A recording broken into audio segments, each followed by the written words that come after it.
Good morning, everybody. I'm really happy that you're here today. I know we are all weary of the crises that we live in within our current world. However, I do want to do a couple of acknowledgements before we get started today.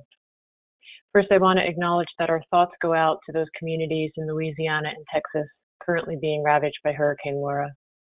While the data is not out yet, we know all too clearly from past hurricanes that this natural storm will have a more devastating and lasting impact on Black and Brown communities.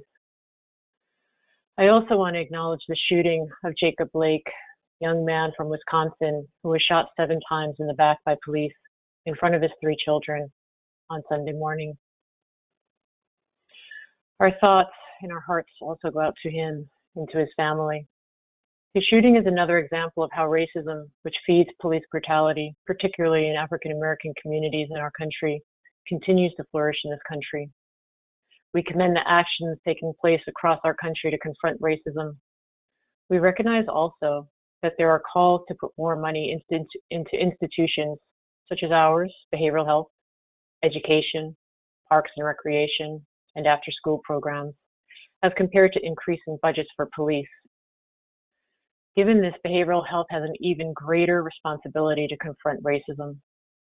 Black, Indigenous, and people of color will not have the same benefit as white communities if we continue to allow for a behavioral health system that demonstrates poor access to, less quality for, and worse outcomes for Black and Brown communities. For this reason, I appreciate everyone who is on this webinar today and is part of our journey to eliminate inequities in behavioral health. We're in the normalizing stage of the Government Alliance on Race and Equity, the GARE framework, that Dr. Africa spoke about so eloquently last week. This series is working to create a common understanding of all 4 levels of racism: internalized, interpersonal, structural, and institutional. We're trying to prioritize the need to create racial equity agendas across all of our behavioral healthcare organizations. And we're trying to use data and storytelling because we want to create a sense of urgency around the needed systems change. Racial equity work cannot stop with the protests.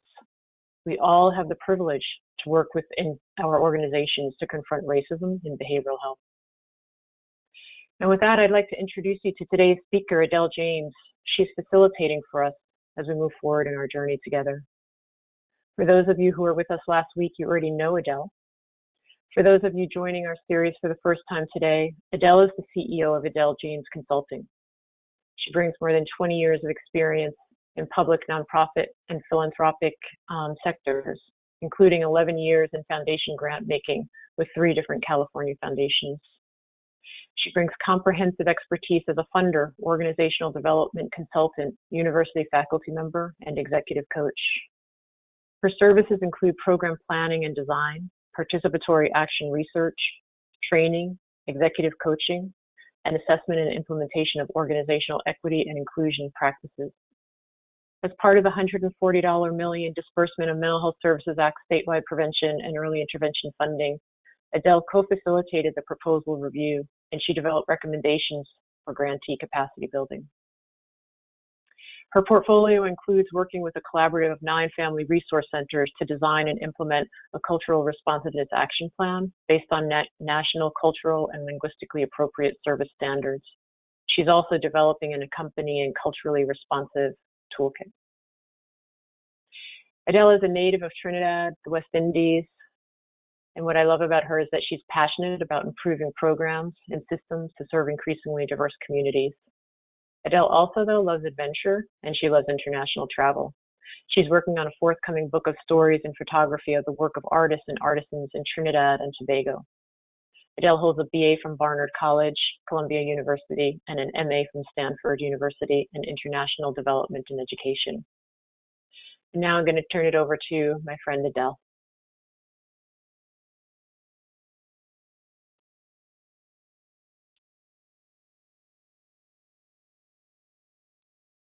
Yeah.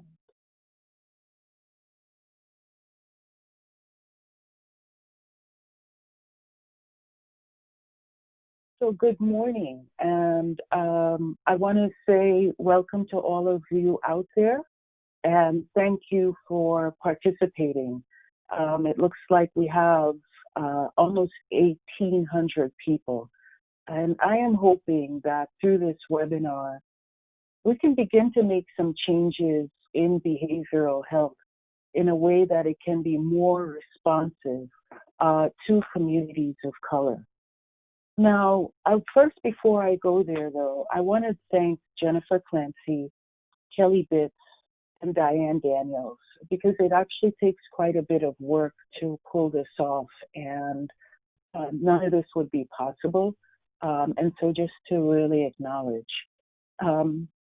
I woke up this morning and I got a call from Jennifer about, we need to acknowledge what has happened. And here's what I want to say about that. That there can be very different worlds for Black, Indigenous, and people of color and white communities. I think in many communities today, in white communities, they may be waking up and that this recent shooting has no impact. It may go on, their day will just continue. I think, though, of those communities of color and those mothers who are waking up and the concerns that they may be having for their sons and their children as they go out today, and maybe what sort of warning or admonishment they may give to them about how they are to interact or to comport themselves if they happen to have an encounter with a police officer. And I think about the impact it has as someone who doesn't have children, but how I'm affected by this and how it began my day. And then for those who do have children, but also to the fear that this puts into young children whose identities become racialized, and then the bias that they experience. One of the things that I read that, really touched me, those 3 children in the car, I believe the oldest was 7. And one of them said to his grandfather, "Why did the police shoot my daddy?" This is a young child who's just witnessed the shooting of his father in the back. The trauma he's experiencing now, how then does this shape who he becomes as an individual? And at what point in time is he going to encounter or go to the behavioral health system? And the question is, will that system be ready to provide him with services? Or will it further add to his trauma because of not addressing the policies and the practices and procedures that have not been designed to consider who he is as an individually, culturally, and his context? So here's what my concern is today in doing this webinar. It's about being effective in communicating the importance of behavioral health systems in taking on this challenge of looking at how we may be replicating, promoting, reinforcing structuralized racism. And I want to start off by saying that this is not about blame, this is not about shame, this is not about finger pointing. We're talking about the culture that many of us are not aware of. It's akin to the idea of, when we're all born, we take a breath. The breath we happen to take in this country incorporates structuralized racism. The thing, though, is that we don't know that that's in the air. And so I'm hoping that through this webinar today, you may walk away with some knowledge, but not just the knowledge, that you will have some sense to take action. And so, this PowerPoint, that it is a privilege to learn about racism instead of experiencing it your whole life. And to think about that as a concept,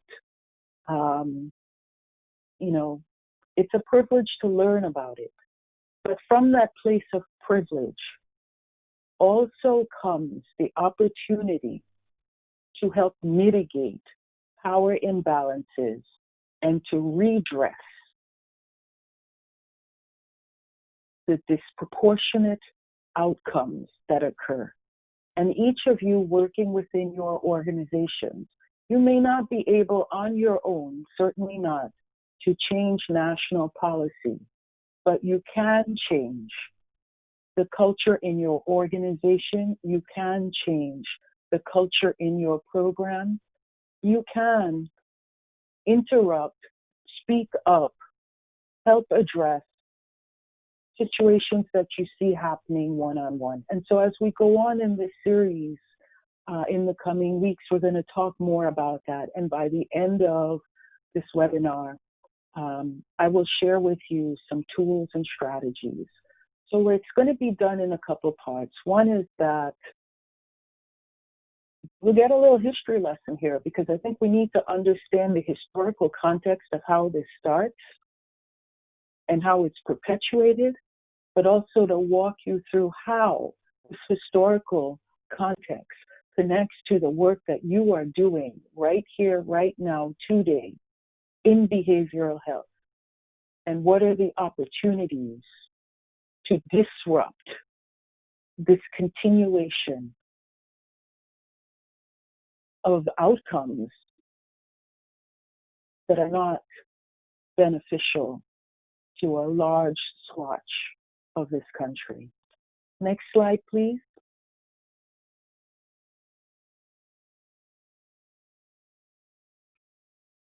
Great.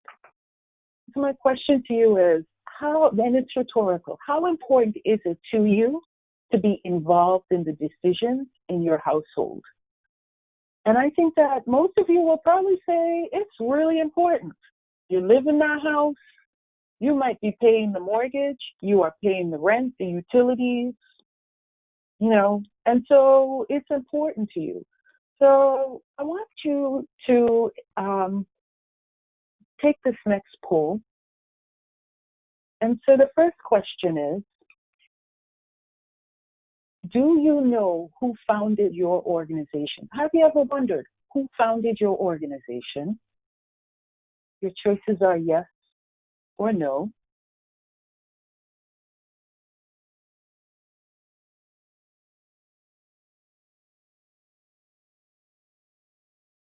And when you know we have sufficient answers, you can go on to the next poll question, please.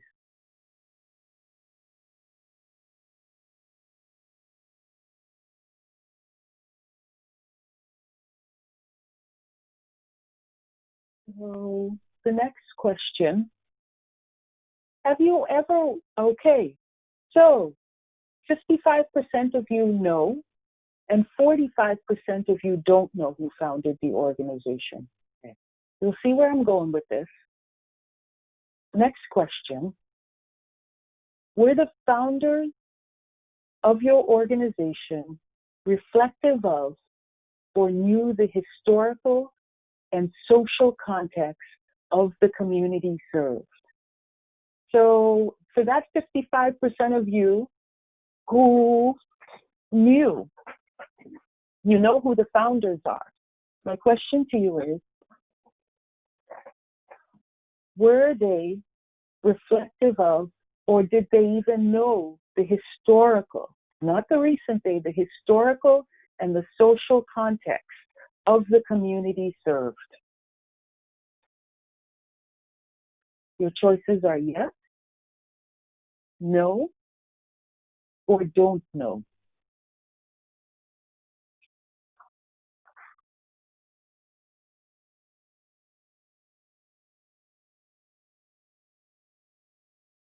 Okay, so now mind you, out of everyone on this webinar, 30% say yes. So there's about, close to 60% that it's no or don't know. Okay. Now, the next question is, what influence might your organization's origins have on the extent of your success in serving Black, Indigenous, people of color, BIPOC. And you're going to hear that term, I might shorthand it. So if you hear me say BIPOC, I'm referring to Black, Indigenous, people of color.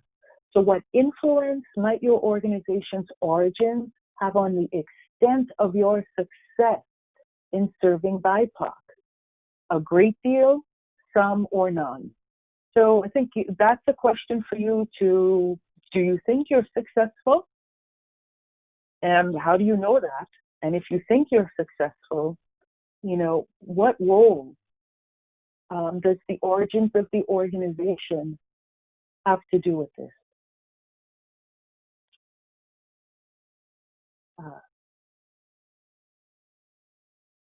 Okay, a great deal, some, or none.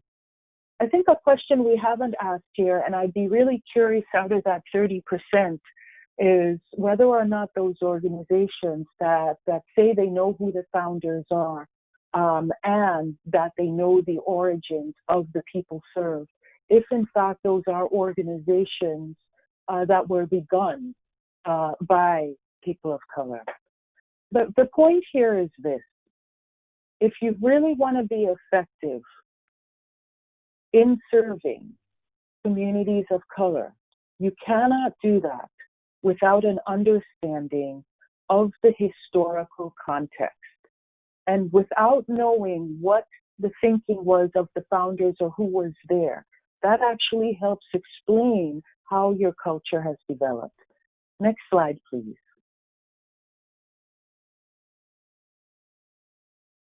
So this is where we have a little history lesson. There's this saying, if you're not at the table, you're on the menu. If you're not at the table, that means then that you and your community do not get to participate in decisions that shape your life.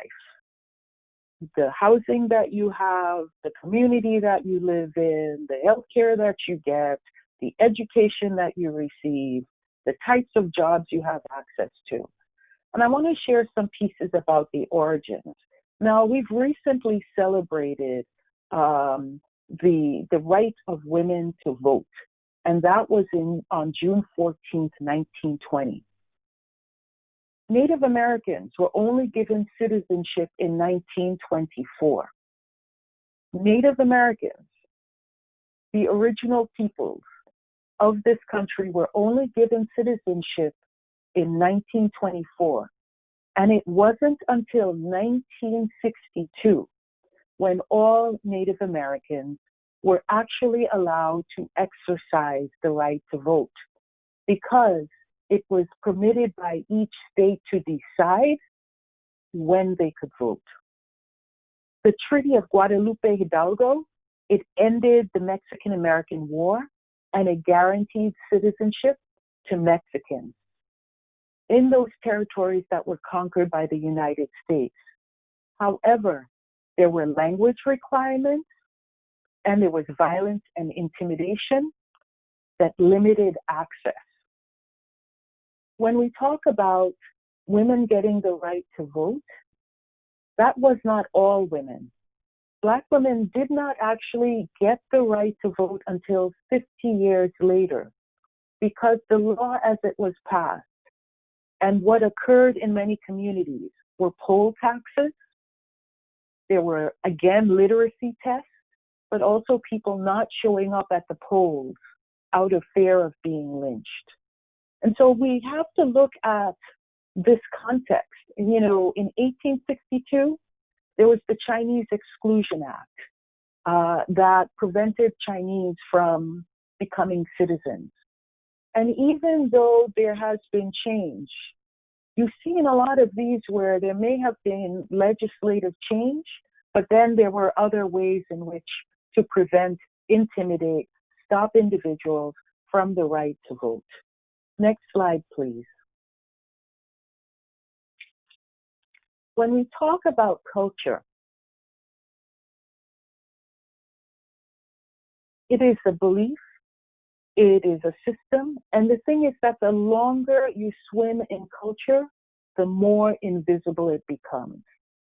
Now, I want to ask you to engage in a little experiment with me, to just sort of sit and be relaxed. Maybe have your feet on the floor. Sit back in your chair, have your hands at your side, maybe hold them in your hands. And I want to read something to you, but before I read it, what I'm going to ask you to do is take note of what your reactions are when you see and I read the statement. Next slide, please. So white supremacy culture is one that supports the idea that white people and the ideas, thoughts, beliefs, and actions of white people are superior to people of color and their ideas, thoughts, beliefs, and actions. This idea or ideology is the glue that binds together institutional policies and practices to create a national and a global white supremacy. Now, I just want you to take that statement in. And for a moment, notice what's going on for you as I read that. Did you have any physical reactions, if you are white, to hearing that statement read? Maybe it was a tightness in your stomach. Did you notice tension maybe in your throat?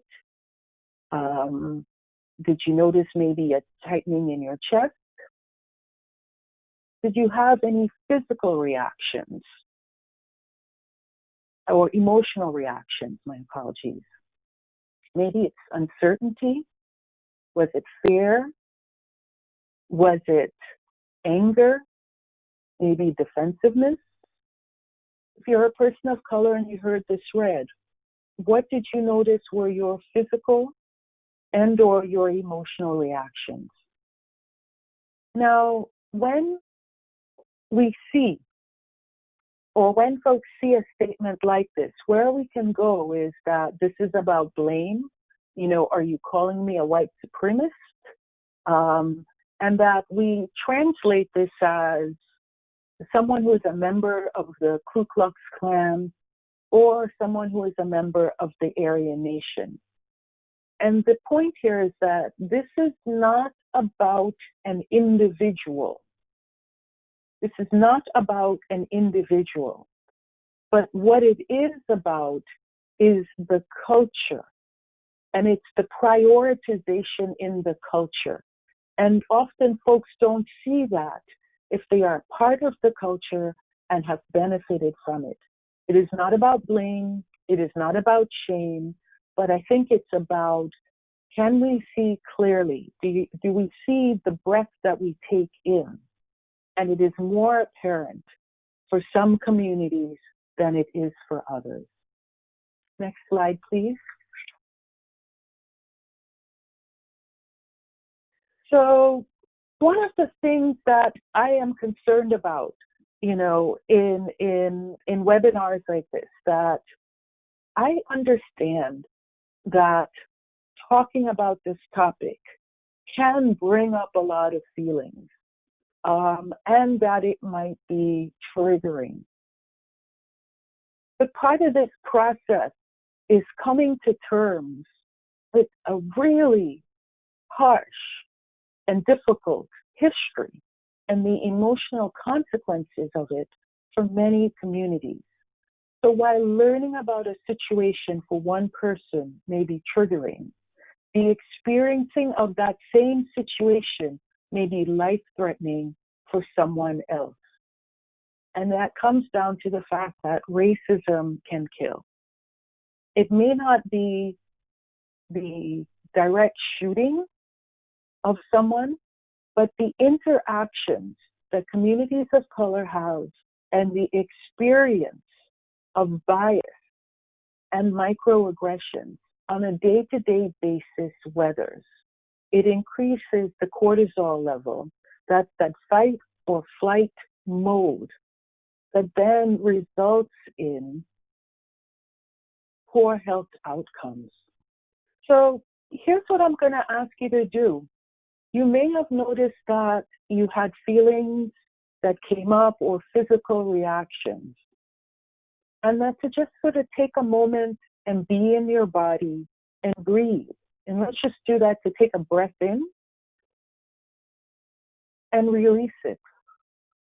I have to say, my even speaking to this and seeing who I am is not an easy thing either. And that I see that it's not something that can be avoided. And so I think that it is to know what your reactions are internally, but the reactions does not need to be the response, but to sit with yourself. I ask and I hope that you can consider some of what is shared today and use this to take different action. Next slide, please. So, Angela Davis, activist in the 60s and 70s, a professor now, and she says that in her book, Freedom is a Constant Struggle. I feel that if we don't take seriously the way in which racism is embedded in structures of institutions, if we assume that there must be an identifiable racist who is the perpetrator, then we won't ever succeed in eradicating racism. So what happens is that this becomes a self-perpetuating system and structure that you don't have to do anything to it. It just moves on. But I think with the awareness, what then do you do to disrupt? And that's really what I want to talk about today. Next slide, please. So when we talk about the values that perpetuate the system, these are some of them. And the next slide, please. Okay, let's go back.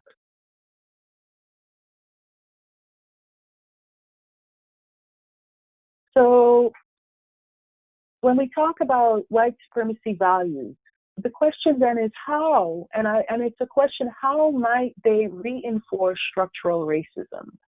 And so to take a look at this and you know, I think it's a great conversation to have with your staff. What are you seeing in the ways and the approaches that might reflect a culture that you didn't even know? You know, the sense of individualism, you know, fear of open conflict, this right to confront. I think that that's an example of this shooting today, this right to confront and the actions that were taken. So I ask you that you can consider this as a lens and what it means, how they might reinforce structural racism. Next slide, please. Okay. So if we look at the diversity of the Senate, and this is from 1930 to 2020, it hasn't increased very much. Next slide. This now is the diversity of the House. And while both chambers have increased in their diversity, it is not proportionate to the US. So according to the US Census Bureau, in 2019, 60.4% of Americans identified as white, and this excluded those who identified as Hispanic or Latino. But both 79% of Congress, but 79% of Congress is white, even though we have those numbers in society. Next slide, please. So when we talk about systemic racism, what we're talking about is a system of policies and institutions that hold them in place. And what we're talking about is aiming this idea of white supremacy that really prioritizes, gives greater value to white communities and devalues Black communities, devalues Latino communities, devalues Indigenous communities, to the point that it becomes easier when the identities of the individual are racialized and that they are seen as not having the same value. The way that this perpetuates is that we see it show up, and for those of you in the communities you work in, the difference in wealth, the disproportion in those who are in the criminal justice system, employment, healthcare access, the politics and in education. Next slide, please.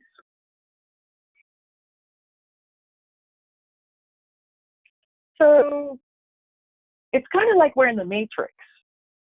Some who may not know we're in the Matrix. And so, you know, it's really this system that's intended to divide and conquer because it's othering. It's almost like one group has to be better and there needs to be a group that is lesser or othered in order to hold together the structure where somebody needs to be better. Okay? So, next slide. I want to share with you how historically how it gets perpetuated when we talk about this idea of structural racism. I want to thank Brian Fenney. He's a program technician at the Fresno County Office of Behavioral Health for assisting me in doing this research. And this is an original map, redlining map in Fresno. The key thing to pay attention to is Highway 99. And I don't know if you can show that, run the pointer along the Highway 99. There you go, thank you. Keep in mind Highway 99. I took this from a story that was done on Fresno in the Atlantic, and it was called Fresno, the New Mason-Dixon Line. For those of you not familiar with the Mason-Dixon Line, that is the line that separated free states from slave states. Now, on this map, what it did was, it was a homeowners loan corporation map. Areas identified in green, and if you could point to the green areas, please. Those were areas that were generally approved for loans. And then the areas that were in red, those were areas that had high concentrations of people of color. And there in those communities, they were denied mortgages, and those neighborhoods were labeled undesirable. The blue areas were second grade, the yellow areas were third grade. But what we're going to focus on here are the green areas and the red areas. So next map, please. Next slide, yes. So the map on the left here is a transposing of the redlining map for Fresno onto how Fresno looks today. Now, one of the things, if you take a look at this, what you will see is that, and then on the map on the right, is a map of Fresno today, but what's on that map are areas of poverty. So let me say that again. The map on the left is taking the Fresno redlining map and transposing it onto Fresno today. The map on the right is looking at Fresno as it is today with areas of wealth and areas of poverty. Now, if you can please point to the Highway 99 on the map on the right. Okay. Now think of that as our divider point on all of these maps. What you can see is that the areas of wealth grew. And if you look on the map on the left, in the red, the areas of poverty have grown. So one of the ways in which that was done was that there were racial covenants, which indicated that you could not sell a home to someone who was of color. In fact, while I was doing a training in Fresno, it's not even where people were able to live, but even where you were buried. When I was doing a training in Fresno, someone brought in to show me a racial covenant for a cemetery. So even to that extent. So what you see in this map regarding poverty is that more than 80 years later, after redlining, the gulf between white, black, and brown residents remains embedded in Fresno's geography.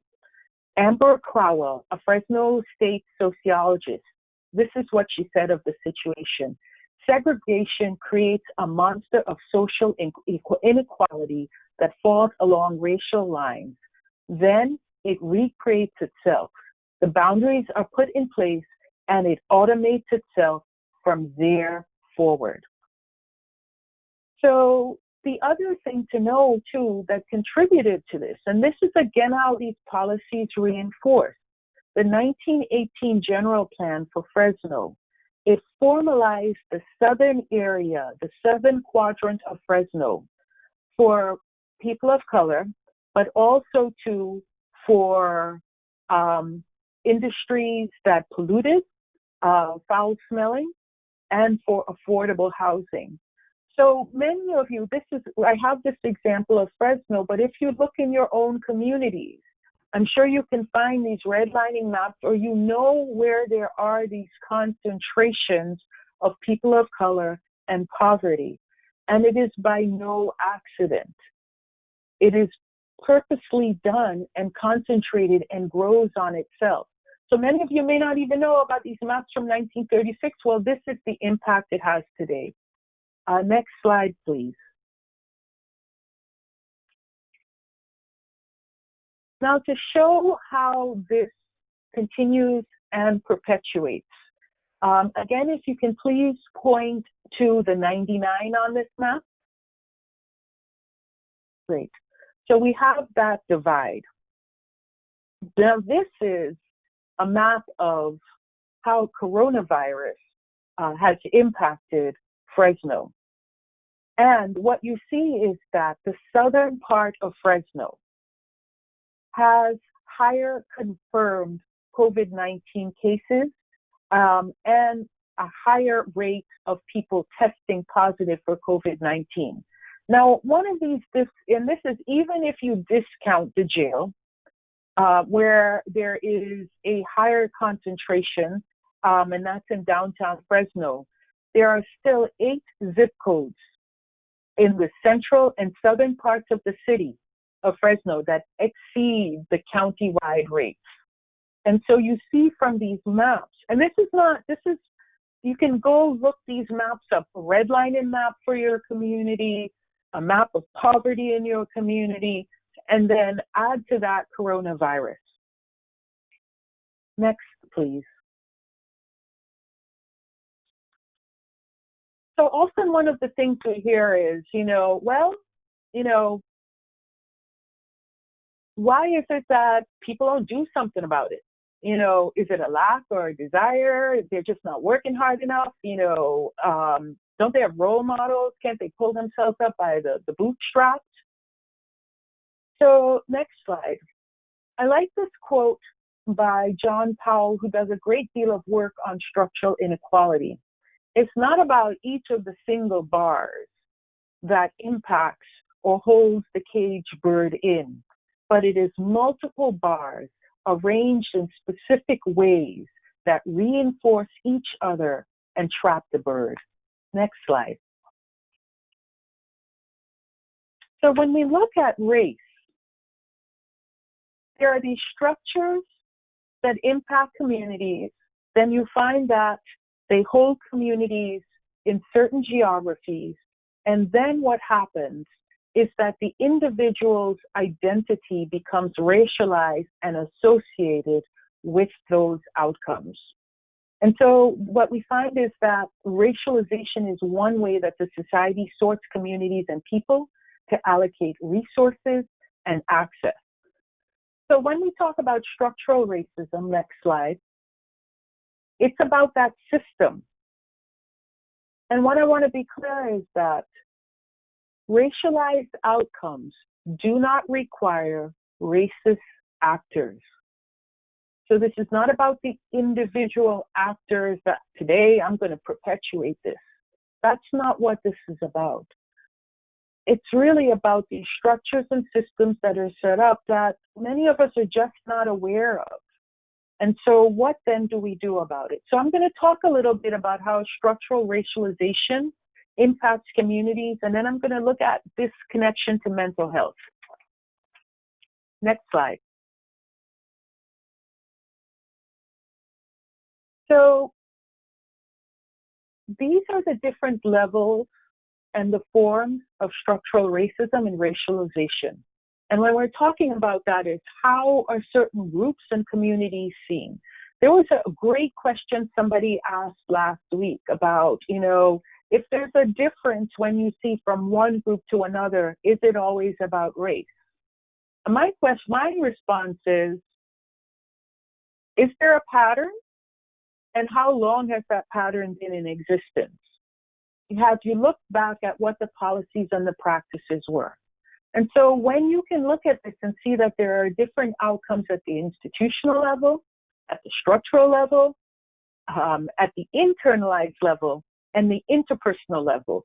And the internalized and the interpersonal is where really, as individuals, we can take action. For those of you working in organizations, your organization is a microcosm of the society. And so that there's something that you can do within your organization to shape the culture. As far as the GARE model is concerned, it's then taking each of the organizations and coming together in your sector to say, hey, we want to look at this structurally.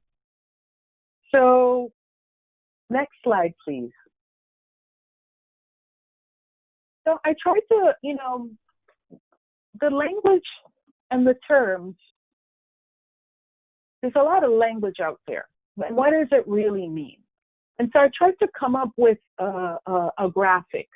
So and how this impacts. So structural racism, we're talking about it as a system, the policies, the practices, the procedures, and cultural representation, and other norms that work in various, often reinforcing ways to perpetuate racial group inequity. And then that shapes the social determinants. So that's the conditions in which people grow, they age, they're born. It shapes the economics, the education, your transportation, whether or not you even have access to food. I bet you each out there can look around and say, where are the neighborhoods that they don't have groceries? And can you correlate that with the level of poverty and the quality of education? So we're talking about the structural racism discrimination shaping that. And then that leads to these health disparities. So these differences in health outcomes. So the consequences. What that does then, it leaves communities marginalized, limited economic mobility, limited educational mobility. The schools, if a neighborhood is devalued, it will not have the same tax base. The tax base determines the type of schools and the quality of teachers. The type of schools then determine the college that you can get into. The kind of college you get into determines the sort of income and access to healthcare. So there is a whole ripple. Next slide, please. And these are some of the implications of discrimination and oppression. But it's also very much so tied to poverty and race. Next slide.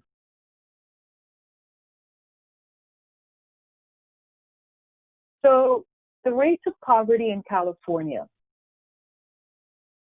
For multi-races, it was 11%. For Hispanics, it was 17%. For Native Americans, it was 16%. For African Americans, it was 20%. They were in the double digits for all communities of color. And for whites, it was 0.9%. Next slide, please. When we look at race, COVID, and unemployment, at the height of the COVID-19 crisis, it shows that as many as 22% of Blacks and 26% of Latinos were jobless, compared to 17% of whites and Asian workers. Next slide. Mental illness and socioeconomic status are tied together. I think that is something that we know. Studies have consistently shown that people in the lower strata of income, education, and occupation are about 2 to 3 times more likely than those in the higher strata to have mental health disorders. And you've seen the data on who tends to be in the lower strata. Next slide, please. So now we look at COVID-19 and mental health and equity. Next slide. So from the experience, and Jennifer spoke to this, of looking at disasters, there's a sense of the impact that something like COVID can have on communities of color.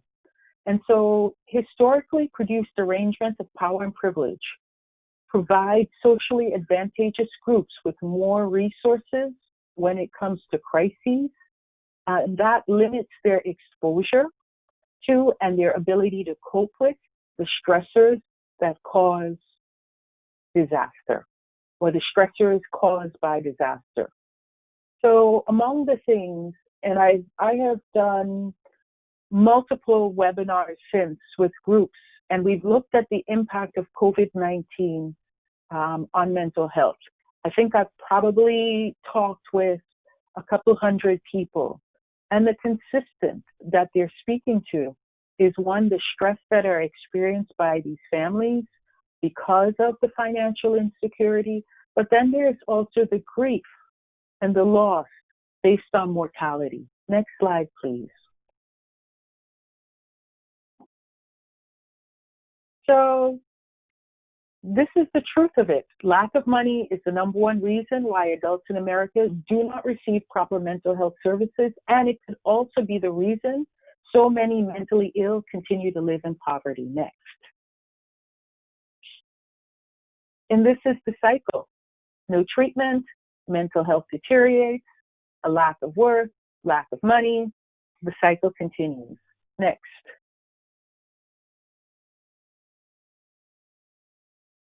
So all of what you've seen here are the way in which the structures and the systems impact the social determinants. These are all aspects of the social determinants. And that we see what the outcomes often are, that they're for low-income communities, which unfortunately often translates to communities of color. Next slide.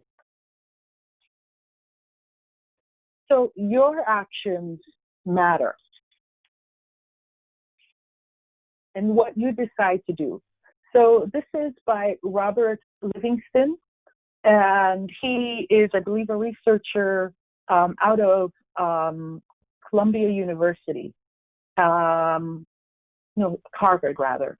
And he says that racism has less to do with what's in your heart or mind, and more to do with how your actions or inactions amplify or enable the systemic dynamics already in place.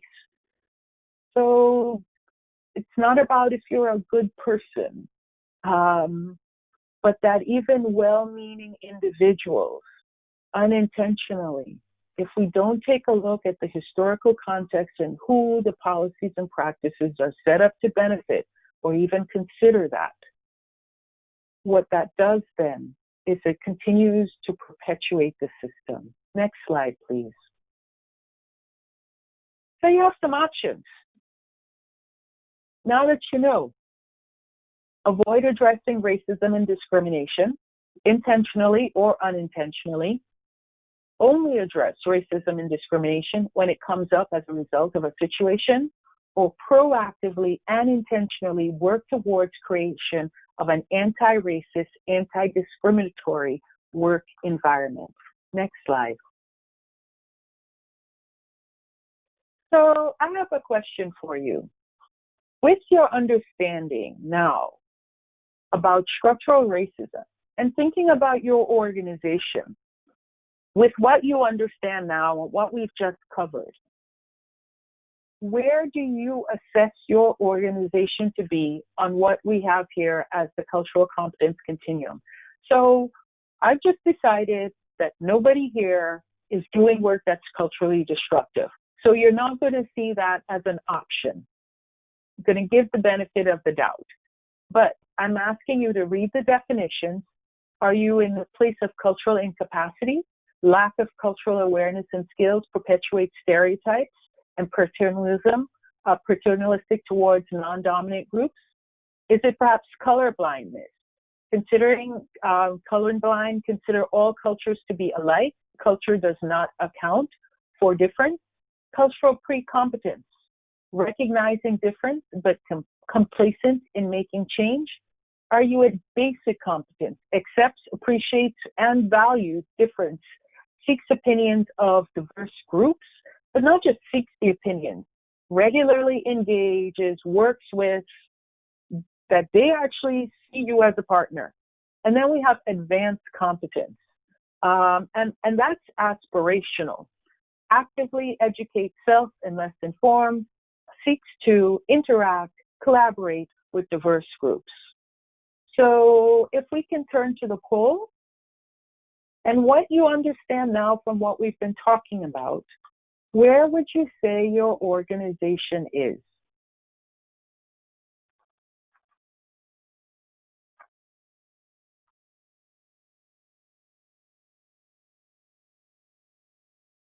As I said, we've taken out culturally destructive, and so you have the remaining options.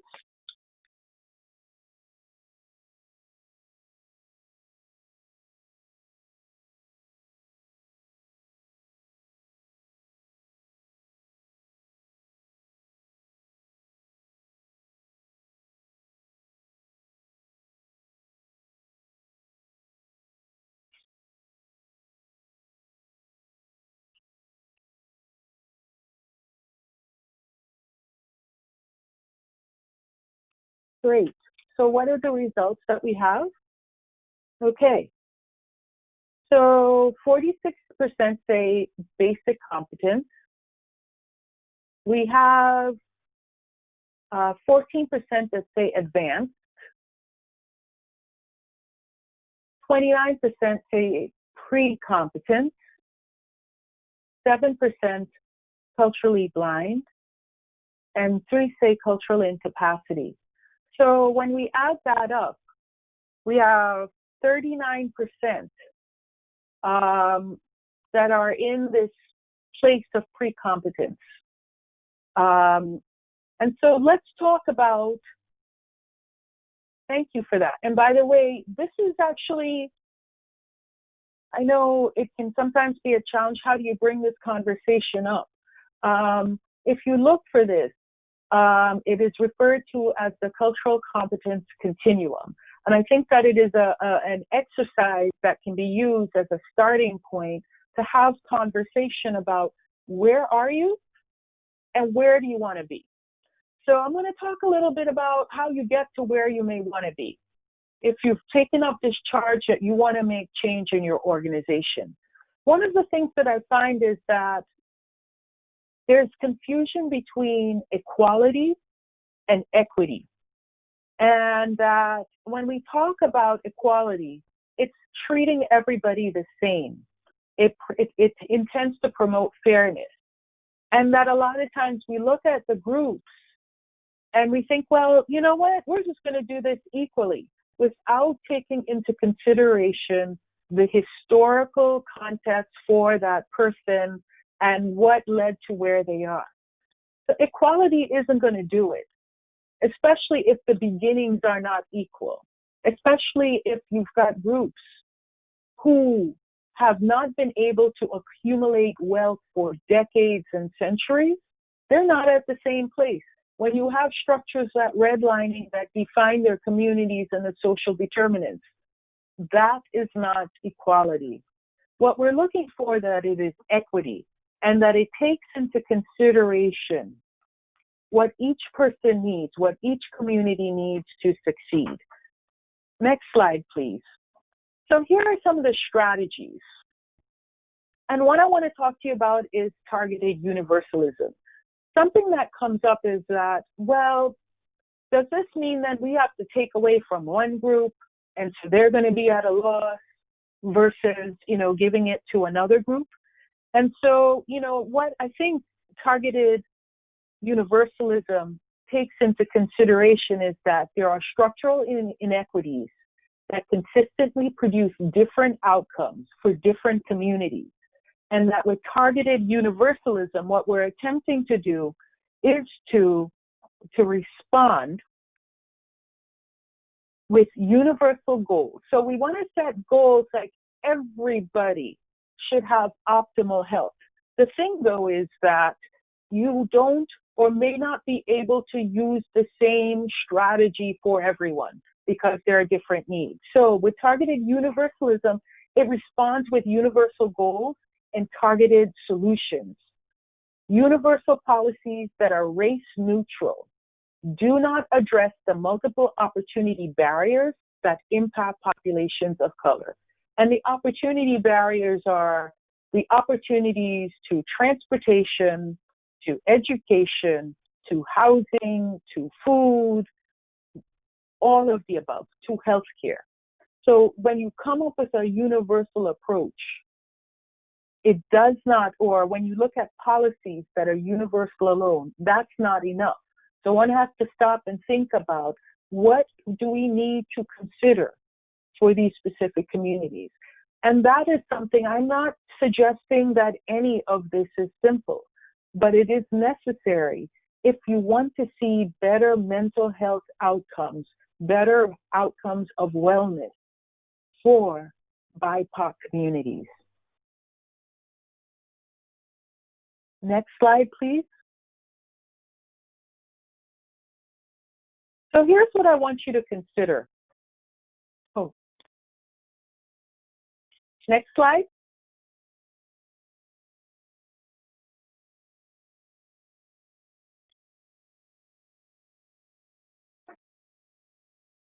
I guess we may be having a technical difficulty.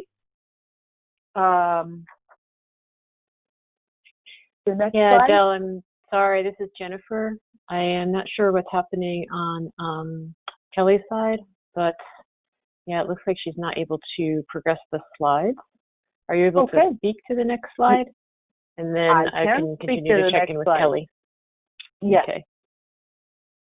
So here's what I would like for you to consider, is that society, and by extension, organizations are created, societies and by extension, organizations create structures and institutions in the likeness of those who have power and privilege. Even if the endeavor is well-meaning, no one is without bias, nor are they culturally neutral. And so if you were to consider that premise and then to take an examination of your organization and what you might do. So a place to start, and this is strategy 2, is your anti-racism vision, knowing that that's likely built into the structures without you even being aware of it. It may show up in how you do outreach. It may show up in the hiring practices. It may show up even in the, thank you very much. You see, I told you, I need a group behind me. It takes a village here. How does it show up? And so to think about what's your vision. So if you're going on vacation, you usually have a destination, and then you think about the most optimal way to get to that place. Because if you don't do that, you might end up on all these side trips and not get to where you're supposed to go. And so the second strategy here is about, thinking about your vision and what are the implications of doing nothing, not changing the current situation. Who benefits if you do nothing? How might you benefit by the status quo? And that's a real serious question. If nothing changes, how might you benefit? And I think a lot of times folks benefit and they're not even aware. So to consider these questions and what might be the benefit for all of achieving an anti-racist vision. So I think that as organizations want to make change, this kind of conversation, asking these questions, becomes important in determining where you go. Next slide, please. So this next strategy here is about matching strategies to structural analysis of oppression. And so before you saw that earlier side of if it's at an institutional level or a structural level or internalized or interpersonal, I'm going to focus in on the institutional piece. That some of the things you can look at doing as an organization is about changing the policies, but this also refers to it at a larger level. Challenging discriminatory and exclusionary practices. Are you looking to see, who shows up, who doesn't show up? Is this or might this be perpetuating some discrimination and I'm not even aware of it? And that can even show up on the basis of class. So, I hear often groups that they want folks from communities to do the work, to diversify the workforce. But then when you look at the hiring criteria and you have individuals who know the community, trusted by the community, but they don't come with the same educational background, or there are staff whom they have these strengths, but what they don't have is the educational piece. And given where they've come from and the neighborhoods and the quality of education, what if you were to look at within your organization how you can support and promote individuals or to learn what they need to learn professionally? The truth of it is that I would not be here if it weren't for people who mentored me and showed me the way. There are things I just didn't know in terms of these kinds of conversations or how I frame something. That's not something my family came from. It's not that I didn't have the capacity to do it. I just didn't know and didn't have access. At an individual level, is it about, having your own groups where you can have these conversations about how this is internalized? Is it about, engaging at a more personal level on where does this bigotry show up and what can one do to reduce that? So it's starting to have conversations about all these things.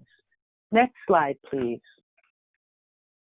And by the way, this is something developed by Race Forward, and as is this here, the GEAR model. So with the GEAR model, that this is a framework that can be used to look at how to address and redress discriminatory practices. And really what we're talking about ultimately, where all of this goes, is how do we improve health outcomes for a large swatch of the community? And especially when we look at where we are now, it's not just Corona, but there's also a whole lot of there's going to be the March on Washington on Friday. And despite Corona and the risk to life, that there are people who are going to show up because what they're weighing is, I can stay home, I can stay home, or I can show up in DC and put myself at risk for mortality from Corona, or I can stay in my neighborhood and I can have mortality as a result of how people perceive me as a person of color or the poor conditions. I said this last week. Many see this as our civil rights movement. And so who do we want to be in this? Who do we want to be in this? What is it, no, go back please, that we want to leave for those behind us? And that they were ordinary people who took a stand. I hear from some of my colleagues, about their children, white colleagues, their children who are out there joining in the marches and the protests. And maybe the marching isn't for everyone, but those of you who are out there, the close to 2,000 of you, you are in behavioral health. This is this thing that's supposed to help us with our emotional well-being. And so are you ready to really support these communities that are dealing with these multiple traumas of COVID, this history of discrimination, and the consequences it has had economically, that it has had health-wise? And so it's really, what are you ready? And what is the stand you will take in your organization? So we're at this place here of, can't just jump to, all right, I'm going to do a policy. But taking a look at how have we been operating and how do we normalize and build knowledge and skills and the use of data and the storytelling before we can think about operationalizing. So this is the approach that we're looking at. And finally, or the next slide,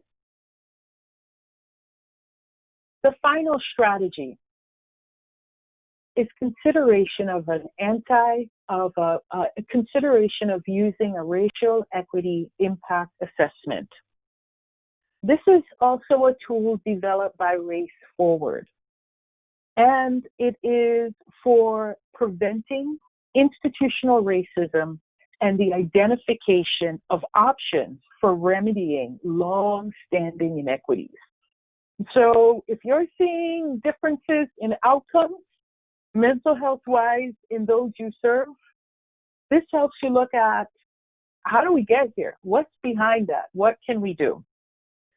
So it looks at, the racial equity impact assessment. It's a systematic examination of how different racial and ethnic groups will likely be affected by proposed actions and decisions.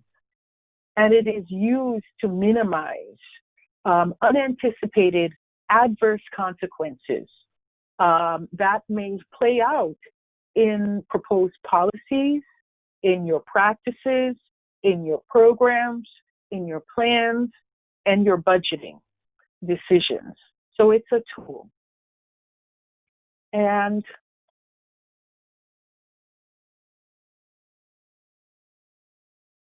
I think that with the last slide,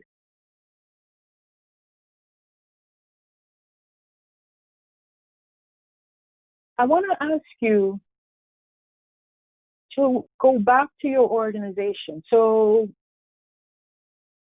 go beyond that. Gosh, this was interesting. I learned some stuff. It moved me. But to take some action. Because if we don't take action,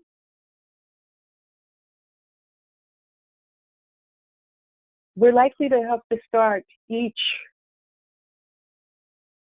of these discussions. I guess I want to get to a point where we don't have to share thoughts and prayers for families impacted because their children have been killed, or people who turn away from systems for care because of how they are treated or fear of being treated that way. That's what I'm hoping we do. So I want to ask you to identify, to take this call to action and use the racial equity tool, the impact tool, and consider the adverse impacts of your program on Black, Indigenous people of color. To have a conversation about it. Is this a possibility? What are we doing? How might that be so? And to do it, you may actually have to do a little research on who the groups are in the historical context if you don't have that already. And so to have a conversation within your organization or your program about that. Thank you.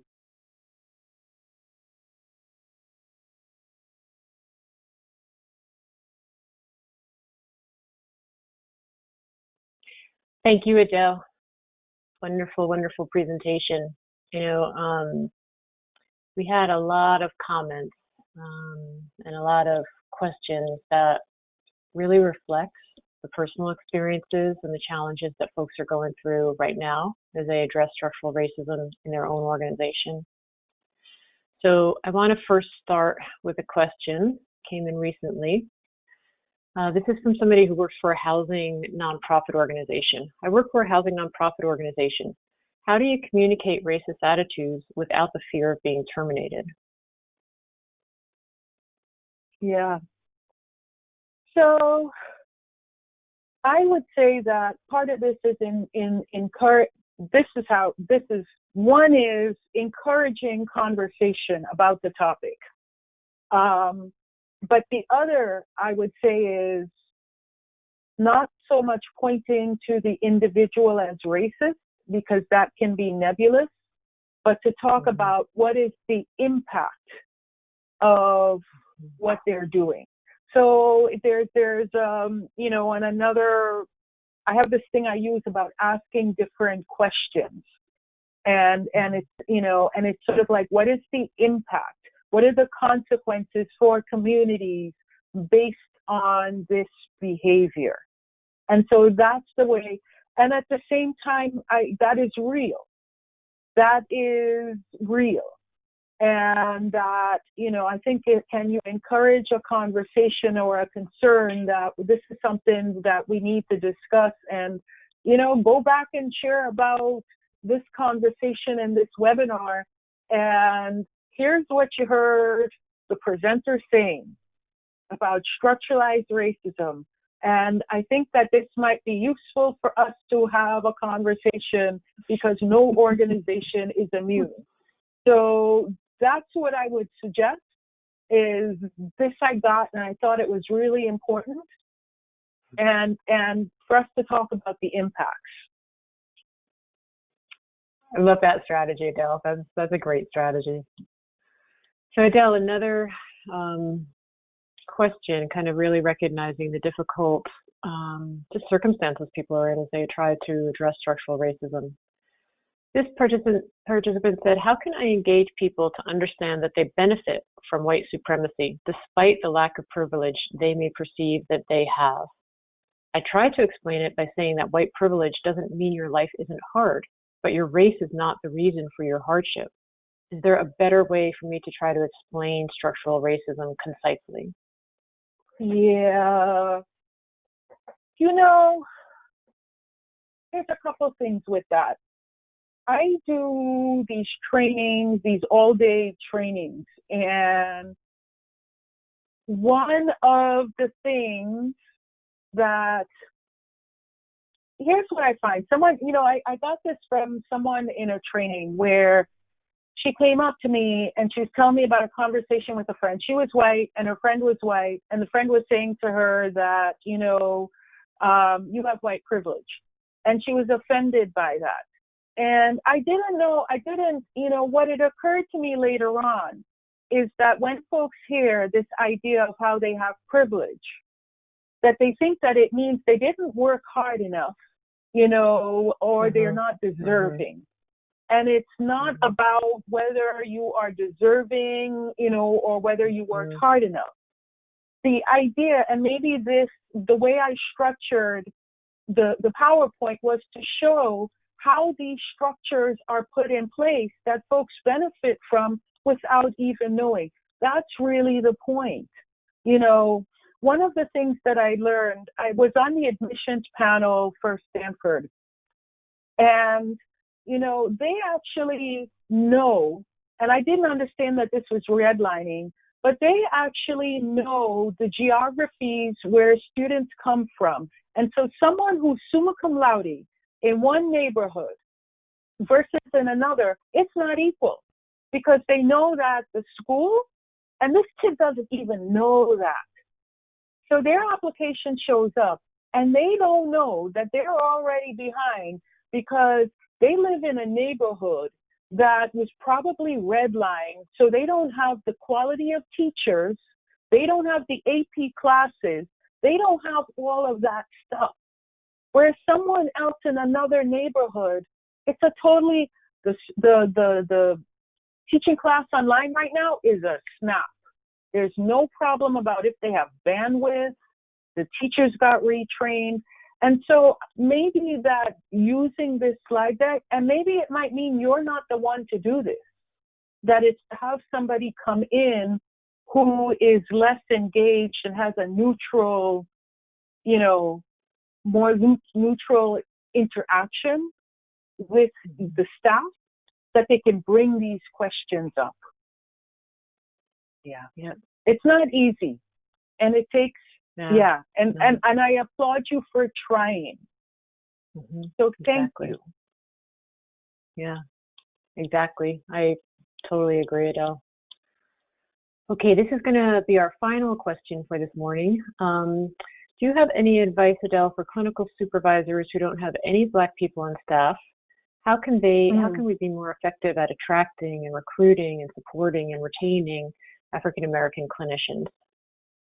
Yeah. Well, I would say that one of the things before you even go into the recruitment of African Americans or any community of color is to sit down as a group and talk about what is your anti-racism vision and how does that play out in your organization.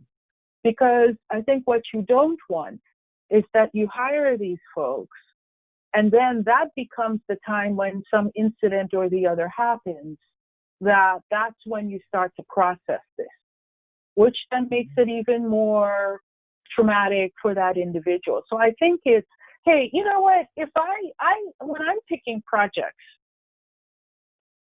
if I see like, wow, there's their language about what they want to do, and they're actually trying to do it. They're starting this on their own. They're speaking to, they have a concern. I'm working with a group now of farmers, and you know what, before I got there, they actually have a value statement about social justice. And now they want to look at how to actualize it. And so I think it's doing some of that work on your own in order that when you do recruit folks, that it is an environment that is going to be more welcoming, but you have made the commitment and you're starting to do the work. Start having a conversation about some of these things, you know, and then that piece, then if you have an attractive place, not, you know, they're more likely to come. I mean, the recruitment is probably easier. You know, I said last week, historically Black colleges, their association, but what's the reputation your organization has in the community? Are you known for even taking on these issues? Yeah. And thank you for considering that. Well, ADÈLE, thank you so much. We're at the end of our time today. This was a very, very thoughtful, well put together presentation, and I thank you so much for being here with us today. I also want to thank the Department of Healthcare Services for sponsoring this webinar series, and I want to thank all of you for being here today.